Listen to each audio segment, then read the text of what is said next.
তোমরা সকলে কেমন আছো? আশা করি ভালো আছো। তোমাদের সাথে গল্প করতে করতে চলো কিছু কাজ শেয়ার করে নিই। আর আজকে আমি দেখাবো তোমাদের ছোট পটে কি করে পদ্ম লাগাতে হয়।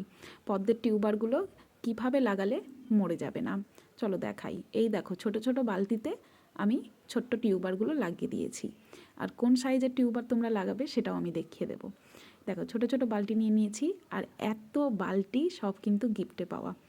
আরে 1 মিনিট, ভেবো না যে অন্য কেউ গিফট দিয়েছে, বরমশাই দিয়েছে। আমাকে তো গিফট দেওয়ার একটাই মানুষ, তাই না? আর তার মধ্যে হলো বাগানের জিনিসপত্র, ও ছাড়া আর কে দেবে।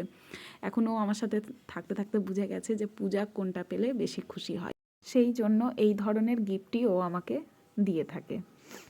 একবার এর আগের বছর দুটো গোলাপ নিয়ে এসেছিল। সেই গোলাপ দেখে আমি ততটাও খুশি হইনি, তখন বলে উঠেছিলাম দুটো গাছ নিয়ে আসলে মনে হয় আমি বেশি খুশি হতাম। তো যাই হোক, তারপর আমাকে বাইরে নিয়ে গিয়ে দেখাই বেশ কয়েকটা বড় বড় গামলা নিয়ে এসছে। সেটা দেখে যে আমি কী ভীষণ খুশি হয়েছিলাম সেটা তোমরা সবাই দেখেছো ভিডিওতে। তো এইখানে দেখো ছোট টিউবারটাতে কী সুন্দর রুট চলে এসেছে, আর নতুন নতুন পাতাও গজিয়ে গেছে। এই রকম রুট এলে আর পাতা ছাড়লে তবেই কিন্তু টিউবারগুলো প্রতিস্থাপন করবে। যদি রুট না আসে তাহলে কিন্তু টিউবারটা পচে গিয়ে মারাও যেতে পারে। রুট এলে তবেই বসাবে। আর এইভাবে হাত রেখে সুন্দরভাবে জলটা দেবে, যাতে মাটিটা গর্ত না হয়ে যায় আর টিউবারটা ওপরের দিকে উঠে চলে না আসে।